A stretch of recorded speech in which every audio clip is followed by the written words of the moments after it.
What's up? It's your boy West Coast. If you like the video, like the video. And while you're at it, show your boy some love and hit that subscribe button. Appreciate it. Remember, never look down because the star is up. Enjoy the video. What's up with you guys? So we're back up in here. So, one of the things that one of the things that we wanted to talk about was a picture that was put out that I posted yesterday, and it's a picture of Jon Kitna, new Dallas Cowboys quarterback coach, and he has the football pointed directly into Dak Prescott's chest. And if you look at Dak Prescott's face, you can definitely see that Dak Prescott is learning something, man. Like, he is focused. Like, he just has, like, this very genuine face on his face. And, you know what I mean? Like, I feel that since, we talk to the public every day, I think we can call ourselves pretty much professionals at talking to the public and kind of viewing people and seeing what they look at. It looks pretty damn genuine, man. Like, he looks very focused. Looks like they have been working out. It looks like, he got a little bit of beads of sweat up under his chest. But what's most important, it looks like Dak Prescott is looking at him dead in his face, and he is committed to whatever Jon Kitna is trying to teach him. Boss Cowboy, let's do three. We're gonna do two things apiece or three. What do you want? You got three or two? Man, we can go up to 10, bro. All right, so let's. Dak need to work on or what? No, because we got a couple. Let's just do two apiece. Two things that you want Jon Kitna to work on, to focus on with Dak Prescott this offseason to improve his mechanics or improve his leadership, whatever it is you think that is. What are some things? What's your first one that you want to take a look at? What's up, Auntie? Well, my biggest complaint on Dak was, because I can talk about 4 or 5 things that I would want to see improvement on Dak. But the number one thing I would want to see from Dak is a better pocket awareness and a pocket feel. And I would want them to drill that into him, because his go-to move is that Romo rollout, right? And it works, and sometimes it doesn't work. Yeah, because he's not as athletic as at that. I'm gonna be honest with you. No offense, but in that department, I think Tony Romo got more wiggles than Dak. I'm just being honest with you, because Dak got them hips. They don't move as well. Dak is better to go through you than around you. Tony Romo can get around you. Go ahead. Like, Romo had, like, his pocket feel and presence was almost like a point guard. Basketball. We never even talked about that, but he had a feel for it, and he was very subtle, in terms of his ability to beat you with subtleness. But more so, he felt the pressure and he made the right decisions in the pocket. Like, sometimes the pocket is collapsing behind you, sometimes it's collapsing in front of you, and you have to instinctively, your body has to know exactly what to do depending on how the pocket is breaking down around you, Mm-hmm. And obviously there are a lot of quarterback coaches that drill that into their players. I think one of the best teams that's doing it and that does it, because there's one guy, he's unathletic at all, but he makes the right pocket decisions all the time, and that's Tom Brady. Yes. Oh, my God. Rolling out to the side, rolling out to the right, rolling out to the left. Doing that rollout that Tony Romo was, famous for, and that, to me, that's where Dak will sometimes panic a little bit, to where it's breaking down, but you don't have to always go to that same old go-to, roll out and run around. I want to see him sometimes step up, step to the sides, reset your feet. There's different things that should be unconsciously competent at this point of his career, and there's certain quarterbacks that I would say have a slight edge in that. Like, I think Wentz's feet are better. I think he navigates the pocket better than that. Like, just that though. That's one thing that you can see Wentz is very, very good at, is he makes the right decision in the pocket in terms of, how to avoid the pressure. So that's one thing, and then I'll let you go to 2, and I'll talk about the other thing I would want to see. Okay, so my first thing, and I was actually trying to get the film up here as quickly as possible so you guys can kind of get a glimpse of exactly what I'm talking about.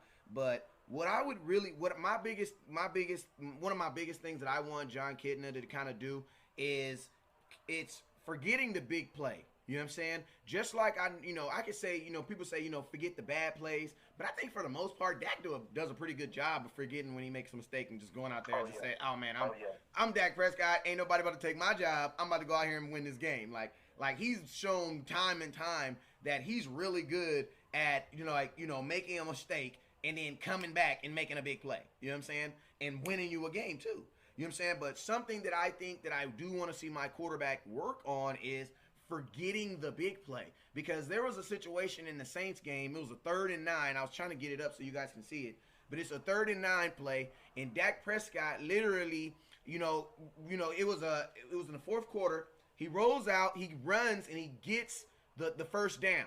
Crowd goes wild. He does the McGregor. What's the fighter's name? The guy, I forget his name. You said it, McGregor. McGregor, yeah, he does the McGregor walk and everything. He's all happy and excited. The very next play, I don't know who called it, but it was a phenomenal play call. They called the exact same play, designated run, but it was a pass package. So Dak does the exact same thing he did like he's about to run. This time, he tucks it. Michael Jeezy, baby, is floating down the sideline. Wide open. Yeah, he did a stop and go. And Dak missed him. And the cold thing about it is, the first thing Dak said when he missed it was like he told Jeezy, like, that was me. And the reason why I believe that he did that is because I think his adrenaline was flowing so big, and the crowd, we at AT&T Stadium, we getting in position to win a game that y'all said we ain't winning, and I just made the play. Ah! But guess what? 30 seconds later, you got to kill all that and zone in on this moment. And I'm going to be honest with you, when you get to the playoff Super Bowls, every play is like that. You know what I'm saying? In that Super Bowl that we just watched, that everybody said was boring, every play was important. Why? Because look at the score. That's why I say that Super Bowl game, if we would have played in, it would have been the perfect game for us, because we used to playing low-scoring games where we can only run the ball. Like, that's our game anyway. You know what I'm saying? We would have ate in that game. But that's what I want to see Jon Kitna really work on him with. And that's kind of like a psychological thing, but I'm going to be honest with you, a guy who's been a career backup, who's been pretty much, when you're a career backup, that means, like, you've been on some pretty bad teams for the most of your career. Just be real. You know what I'm saying? That means you probably used to having bad pressure. That means you probably used to not having a stud running back like Ezekiel Elliott. That means you used to not having a stud, wide receiver like, Amari Cooper. So these are all different things that I think that Jon Kitna is going to be able to pour into him and be like, Dak Prescott, you have those things. And I'm going to tell you something. Jon Kitna said something in an interview on Sunday that was just phenomenal. And they asked him, like, what do you think that he can bring to Dak Prescott? And he says this. He says a lot of the interceptions that Dak Prescott won't throw will be good because I already threw them in my career. He was like, so basically what he was saying is a lot of these coverages and a lot of these things that Dak has gone through, he's already been in it and he's already made the mistake. And I'll be honest with you, I like that. I would rather my quarterback be learning from a guy who made a bunch of mistakes and had to keep figuring it out than a guy who was just a natural talent and got out there and done it. Because if you look over the course of history, the natural talent guys, they're not doing too well. I mean, I'm a Laker fan. They put Jason Kidd as the assistant coach. Frank Vogel's the head coach. Why? Because they valued knowledge over, oh, you can just do it. You know what I'm saying? So I like that. I like the move. I like the move with Jon Kitna, and I'm hoping that he can teach him this trait, because Dak, you're going to be making some big plays, bro. You're a big-time player in this league. You know what I'm saying? You're going to be making some big plays. So I need him to show my quarterback how to control that, live in the moment, live in the moment, make the big play, kill it, and let's go on to the next one. You know what I'm saying? Because I'm gonna tell you right now, if he connects on that play right there, then that game's over. That game's over. That game is over. And in a Super Bowl, in these games the games we're gonna be playing, we gotta score them points, man. So that's my first thing. Boss Cowboy, what's your second? And I'm writing all these down too, so we can put a nice article together. Go ahead. Yeah, because I see a lot of people say that Dak needs to work on his accuracy. At first I say, what are they talking about, right? But I think I know what they're talking about because Dak mostly is very accurate. Like the throw before the miss that he had with Gallup, people got to remember that he broke a franchise record in consecutive completions in the Dallas Cowboy game, right? But when you miss Gallup, I think when people say accuracy, Dak, to me, the third thing, because you talked about number two, the third thing that I would want to see Dak work on is hitting those kind of give me touchdowns because that's when he messes up. And I think it's psychological. Yeah, I want to say that sounds easier than what it really is. Best when it's hard, you know what I mean? Yeah. He like zones in, but whenever it's too easy, it's almost like he checks out and almost. I don't want to use the wrong word, but I'm gonna just say it like that's coming to me. It's almost like he gets lazy, you know. So it's like when it's too easy, instead of just kind of settling down and just making a simple throw, he'll just kind of just let it go and just put too much on it. Because if you think about when people saying accuracy, like whenever, and you compare him to especially like a Romo, like when somebody was wide open, mostly Romo would get you. Like he would make pay for that. Like, Jesse Holly, Terrell Owens, like Jesse Holly's wide open. He missed deep throws too. You know, everybody does. But with Dak, it's a little bit too much, and I think that's what people are saying when it comes to accuracy. But it's not just him missing; it's him missing the ones that are gimme. Like he missed Rico twice for touchdowns, right? Yeah. I mean, Rico might have a different career right now if he would have just, wow, like literally, wow, he has a different career right now. You know, he would miss Noah a couple of times where he was just wide open. Obviously, he missed Gallup about 3 times, you know. And just if you count all of those, we talking about at least 7 times to where you could have added 7 easy touchdowns to a pretty good already resume with just completing those wide open ones. But then if somebody's hanging on them, right, hanging on a receiver, he'll thread a needle, right? Like you can't question that ball he dropped into Gallup late in the season, that teardrop. Man, look at that Rams game. Teardrop. Yeah. It's like when it's tough, he dials it in. When it's like, oh, you wide open, it's like he'll blow it. So and I heard Romo talk about it. He said but I heard many quarterbacks say this, that the hardest throws are your wide open throws. Yeah. Hey, Boss Cowboy, look in the NBA, man. In the NBA, what are the you see some of the most spectacular stuff. Like every year I'd be like, man, they'll never be able to top that. And then somebody else does something else crazy. I'm like, what in the heck? But bro, and then you have guys like in the NBA, I think you ask an NBA player, what's the hardest shot to make? I guarantee he's gonna say a wide open one. Because you don't get them very much. That's something mental. That's and I always said this. I would want them to send him to not just Kitna. I would want them to send him to a golf specialist, because golfers, they literally send them to a psychologist to normalize big moments. Yeah. Because it's different to when you hitting a putt sitting out there practicing for 3 feet. But when those of us who play golf and sometimes gamble and play golf, it's a little bit different when you got $300, $400 on this hole. That same 3-footer be seeming a lot different, Yeah. And it's how do you normalize that 3-foot putt and make it feel just like practice, Exactly. in the moment. So it's like I would want somebody to work on his head, and I'm not saying he's stupid. That's definitely not what I'm saying, because he's very smart. A master's degree, one of the few quarterbacks to ever graduate with a master's degree. So he has the brain.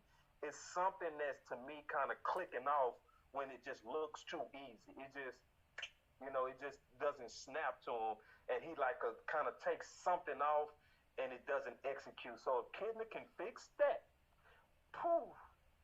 Yeah. Yeah, that's and hey, the reason why we're doing this is because we believe in the 80-20 rule here, where we're going to do this. We're going to spend 20% of our time talking about the problem, and then we need to spend 80% of our time trying to fix this problem. Why? Because Dak is going to be our quarterback for the next, I can guarantee 3 years. I can't guarantee past 3, but I know he's going to be our quarterback for the next 3 years. You know what I'm saying? So with that, let's talk about what we need to do to get our boy right. You know what I'm saying? There's enough people. I'm going to be honest with you. I am under the impression with as many times as you guys share my show and as many people that be on our shows, that guess what? The right person will see it. It may not be Dak Prescott. It might be his uncle. And his uncle may be, hey, come here. Hey, Dak, why don't you work?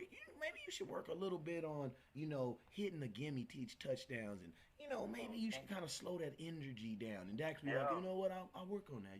Thanks you, uncle. I'll work on that. Yeah. Why? Because we've had situations, not with the quarterback, but we have people on here who know. So you don't underestimate the power of you.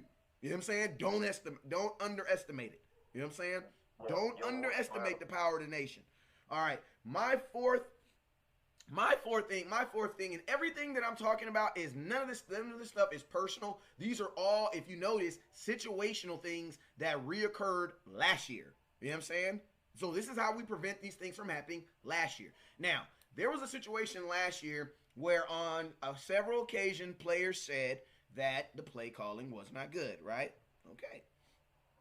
I also believe that there was, situation when Amari Cooper said, come on, Dak. They basically sitting on the hook routes. We got to run the hooks again. Like, what I see is this. I know Dak, everybody says he can't read defense. He may not read defense, but I know he know how to read offense. Why? Because he's been in offense all his life. And then people that say that they don't read defense. I know they don't. But let me I'm gonna be honest with you, most quarterbacks don't know how to read defenses until they get into the NFL, because you don't really have to. In high school, you do not know how to read a defense. In high school, you need to learn who, as fast as possible, who's better than who. That's what high school football is about. Okay, my wide receiver on the left is way better than your cornerback on the left. So guess what? We going deep on him all day. You know what I'm saying? Your defensive line sucks on the left-hand side. So we're going to run on the left-hand side. That's what high school football. College football is a little bit more advanced, but even in college football, man, they're not reading defenses. Like, yeah, and then it's to me, that's just one of those talking points that went viral, but that has no logic. Yeah, even look at Pat Mahomes. He threw 4 interceptions, bro. His year one.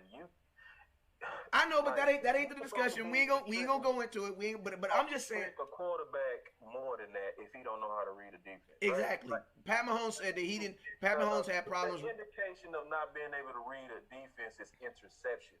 Exactly. And the fact that he don't throw that many interceptions means that he more than likely is reading that defense correctly. So so some stuff, it's solid. Some stuff it just don't even.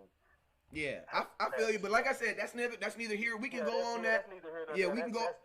We trying to talk about things to make him better, not things exactly.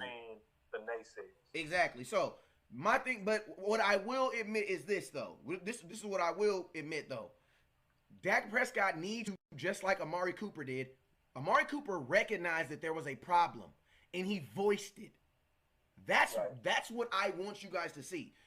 Other players saw that there was a problem, and they voiced it.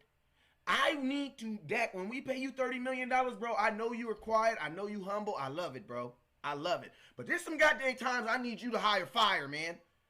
If the back house is on fire, I need you to yell fire, man. If Kellen Moore's running the same play, if you see something that you see, Dak, I need you to say something. Like, I need you, Dak, to trust yourself and see what you see, because, bro, Boss Cowboy, you're not going to tell me that that Amari Cooper was in that Philly game was the only person on the offense tired of running them damn hooks. No, he was not. But Amari Cooper knew that he was the one that had the balls to say it. Why? Because y'all traded me. Y'all traded for me. So Amari Cooper knew that I could say this. Same thing Amari Cooper said when he said about Scott, when Allen Hurns, when they brought Allen Hurns said the same thing. I'm not saying that I want Dak Prescott in the media. I'm not saying that. But what I'm saying is, in these coaches' rooms, if you're seeing stuff that you don't agree with, man, let's not change that on the field, bro. Let's change that in the workroom and get it going from there. If you can identify a problem, let's voice it, let's get it, and let's get it changed. Because I'm going to be honest with you, man, I honestly believe if Dak Prescott, and I know Lord forgive me, but if Dak walks into goddamn Jerry Jones' office week 4 and says, look, bro, we can't do this. This wide receiver by committee's not working, bro. Jerry goes and gets him a wide receiver, bro. he's going to go get him a wide receiver. But why did it take half my season to recognize a problem that everybody saw?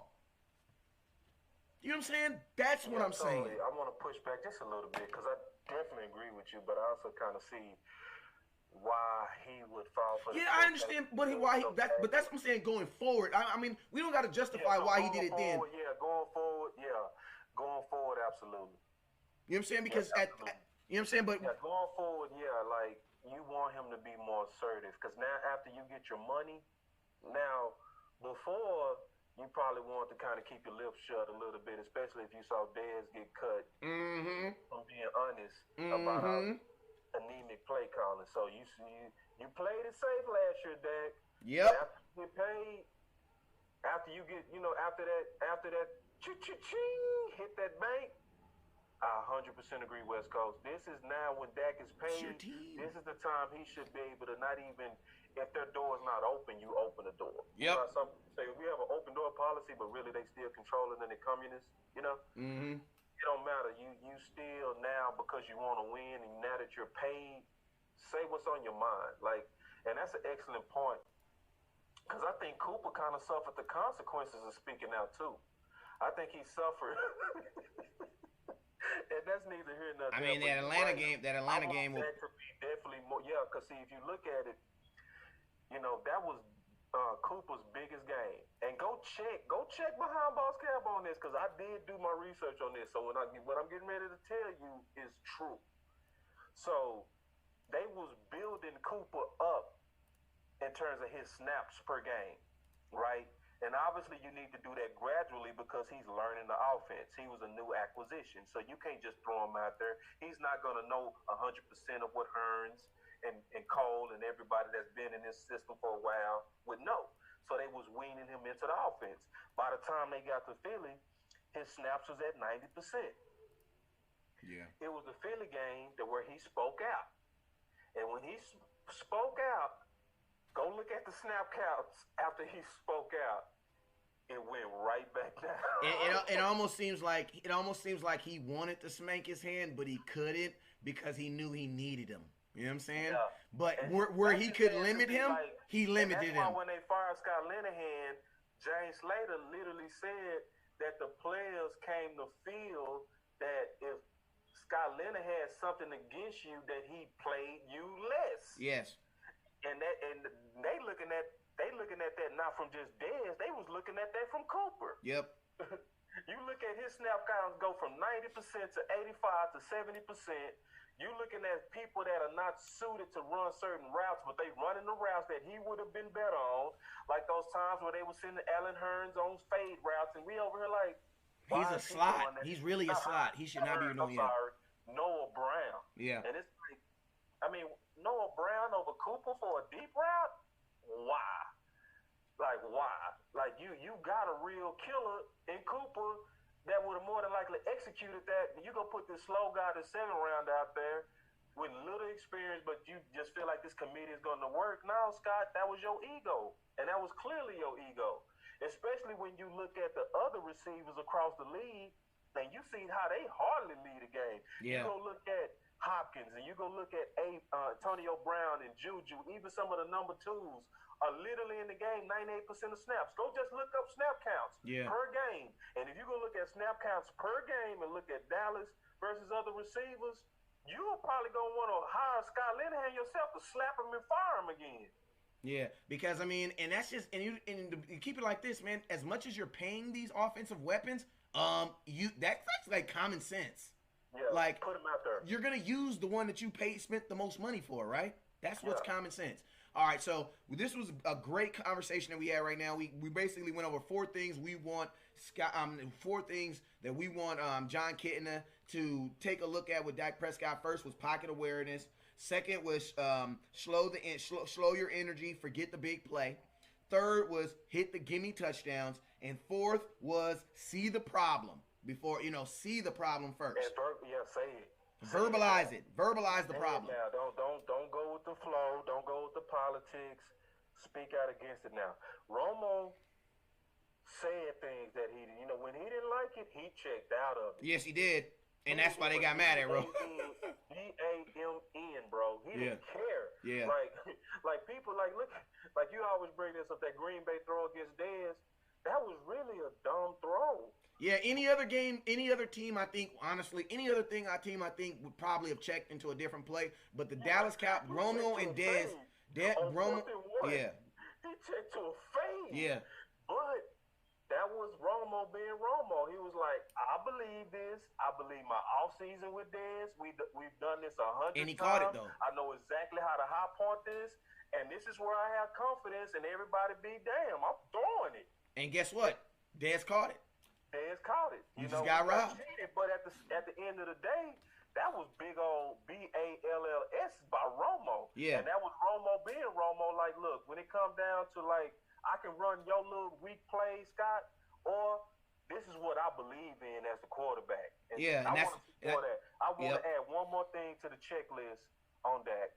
I want to see the feet that I saw when he was a rookie. I want to see his feet work get back to what it was when he was a rookie. Yeah. I mean, yeah, so that's we'll top it off with that fifth one. But yeah, man, I mean, all those were some really, really good points. If you guys have some more things that you want to see Dak Prescott, Jon Kitna improve with Dak Prescott, and I'll be honest with you, man, everything that's on here, like, honestly, like, you know what's crazy? Boss Cowboy? That we just literally named off 4 things that have nothing to do with physically. Pocket awareness, in your mind. Yep. Forget the big play, in your mind. Hey, pocket awareness also could be practice too. It can be practice, but that's still muscle. You know, that's your cognitive. They might be coaching, building that in him. But there's nothing physically that you can do. Like, you can't go lift weights and get stronger. It's not like he can't throw. We didn't name anything like that yet. Yeah. Now think about this: hit the gimme touchdowns. What is that? That's mental. That's mine. That's mental. See the problem. Say it. Mental. That's you as a person. So everything that we're asking and it's funny, man, because this is, like, when I do the shows with Boss Cowboy, we just give him the topics, because what happened is we would do these production shows, and we would literally say the entire show before we went live. And then we would be doing shows trying to remember what we said. And that's how we started off with these books. Because literally, we would do the whole show before we did talk to y'all, because I would be like, yeah, man, his pocket awareness. And then Boss Cowboy, well, let me tell you. And then, he'd start talking, and I'd be like, yeah, but I don't. And an hour later, we did the whole show. And I'm like, bro, we got to remember this. So now what we do is we give the topics, and if you want to elaborate, he'll give me his elaborations or whatever. But other than that, I don't really know I don't know his points at all. You know what I'm saying? Like, I don't know his points at all. Like the Tony Romo with the basketball, like I just did that because I didn't want to interrupt you. But that was 100. You know what I'm saying? Yeah. No, we never talked about that. But 5 mental rep things. 5 mental rep things. Yeah. Go ahead. And I do have. I'm sorry. One more.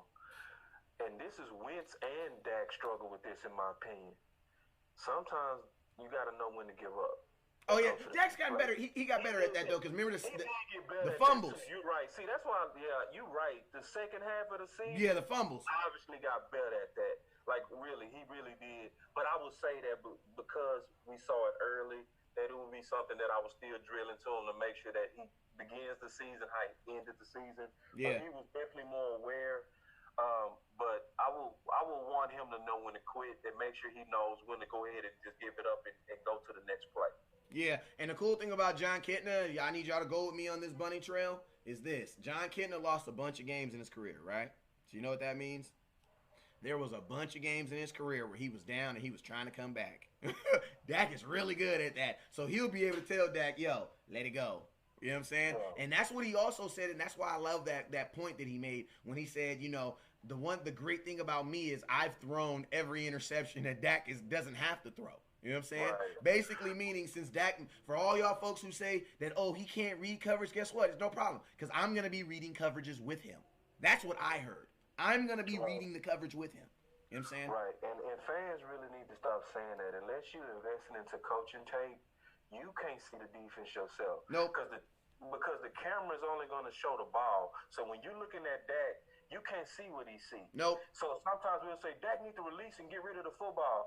They were saying that one time, and then they showed the actual play, and all the receivers just ran 10 yards and stopped, and everybody was sitting on him. So what do you want him to throw into? Right? Like, you have to see what he's seeing before you can say if he saw it bad, right? Yeah. And the television view doesn't show what he's seeing. So unless you have the don't see that pressure on your you hands, cannot say what he's seeing. And even if you had a coaching tape, you have to be able to interpret like he's interpreting. You got to be able to say that was cover 2. He really should have went to this guy right here. You know, that's his. You know, that's it. That's his outlet right there. If you're not talking that type of language, you more than likely saying it because you heard somebody else saying it. You're not saying it because you saw it yourself.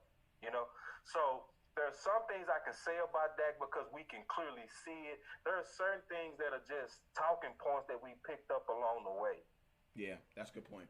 Yo, but I mean, Nathan says that Romo threw a prayer to Dez in that Green Bay game, and Dez caught it. You goddamn right. But I'm going to tell you guys something. I learned something from that Tony Romo 30 for 30, and this is this. Tony Romo believed this.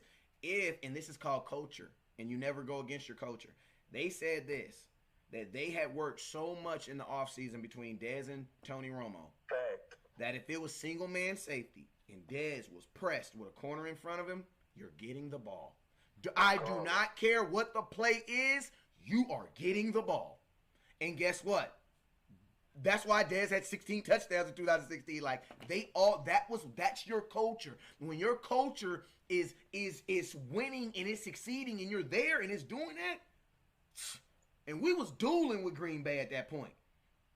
So Ken made a good point. He said, "Throw it into the stands." Yep, know when to quit sometime. Like, but he got better. He got better, man. He did, and then that was also he don't throw interceptions like that to let you know that he doesn't. Problem too. Yeah. Like, late into his career, Romo had that problem, not knowing when to give up. Like, Romo always trusted his arm where he felt like he could make every throw, and that's why we was heartbroken so many times with Romo at the end, because he sometimes made throws that he shouldn't have made. He should have said, "Okay, the deepest one now, throw it away." Throw it away.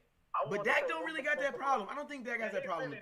Yeah, he ain't really got that problem like that. But at the same time, yeah, like, you looking at it, to me, honest, because it was definitely the last 8 games. You saw clear improvement on his decision making. Yeah. It was after the game. I think it was the Titans game where he was like, "Yeah, that was 3rd and long, and I'm over here running around." Yeah, you just kind of just give up on that play. You know what I mean? Yeah. It's like he got it. Like, yeah, that was kind of, not the ideal thing for me to be. I think he fumbled. It was when he fumbled. Yeah, he was pressing though. Dak be pressing. And that's why, like, you can't, I mean, it's good to be under pressure, but god dang, man, you can't ride a dude all day, though. I know, right? Like, for all my women watching the show, like, our shoulders are broad, but god dang, let me fart or something, you know what I'm saying? Let me get a break, you know what I'm saying? You got the weight of the world on my shoulder every day as a man, carrying around. I can carry it, but come on, man, get a dude a break every now and then, like every Thursday, give him 15 minutes. Hey, one more thing I want to say about Dak as far as good news, because people are listening to us right now, and they actually think that we pounding Dak, and this is not pounding. This is just critique. This is just things that's honest things that we feel like he can improve. But it's one thing I want to end on in terms of good news. Dak said when he was talking to 105.3 The Fan last week something that was exponential to me. He said, and he was talking about the first 8 games before Cooper, and he said, really, I can't even just blame my receivers. I can't. He said, because at the end of the day, it was hard for me to get any kind of chemistry going when everybody was always moving around. He said he wasn't comfortable. He wasn't comfortable. He said he wasn't comfortable. I always said I hated that about the committee, is you supposed to find on this field when somebody is open versus when you have the designated number 1, 2, and 3, your reads are easier. Where are all those people who supported wide receiver by committee? All those people that said that we. I'm just saying, where are all those people that said we didn't need Dez and then it was gonna work? Where are all those people? Freaking almost torn my. I said that early, West Coast. It's like they was asking too much to me of him. Way too much. You asking somebody to find the open guy versus going through your progressions. My number 1, my number 2, my number 3, and my outlet. And you know what you're also saying? You're also saying that your offensive line is damn near going to be perfect. Because that is a lot of time, bruh. That is a lot of time. Yeah, that's too hard of a read when you're a quarterback. It's easier for you to go through your progressions from the people you trust the most. Oh, Cooper covered? Okay.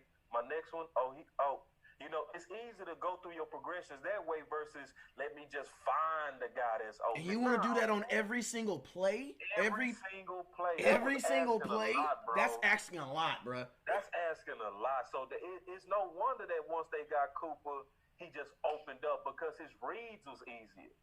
You know, so that also makes me excited about this offseason.